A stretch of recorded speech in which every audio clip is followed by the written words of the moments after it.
And we have some very innovative instruments orbiting Mars, on the surface of Mars, state-of-the-art technology. And we're starting to put together a much more interesting picture of what Mars is like.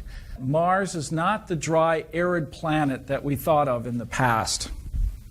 Today we're going to announce that under certain circumstances, liquid water has been found on Mars.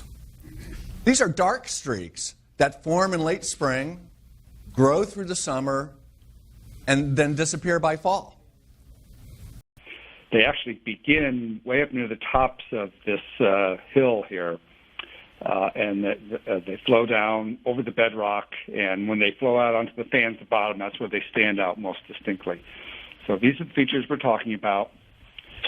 This will show you a little animated GIF that shows you the time sequence of these features. So on the left is a black and white image. This is Pallikier crater, and it's all along the north-facing and west-facing rim of this crater. You can see the black arrows point to many of these on the left.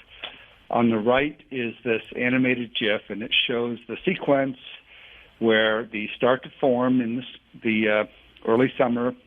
They grow either gradually, very gradually, or incrementally. Then they stop growing and they fade. Then they disappear. They're gone entirely for most of the Mars year.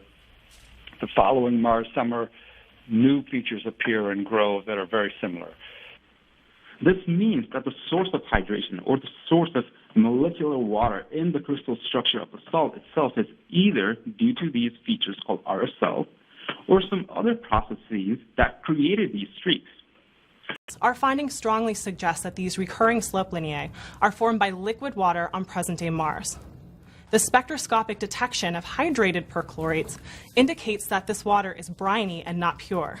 When you look at Earth, water is an essential ingredient in just about, well, not just about, everywhere we go where there's liquid water, whether it's deep in the Earth or in the arid regions, we find life. This is tremendously exciting.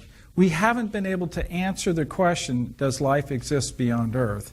But following the water is a critical element of that. We now have, I think, great opportunities to be in the right locations on Mars to thoroughly investigate that. Water may be an important resource for future human explorers and inhabitants of Mars, and may decrease the cost and increase the resilience of human activity on the red planet. Looking forward, it is imperative for us to further understand the source of these water for these features, as well as the amount.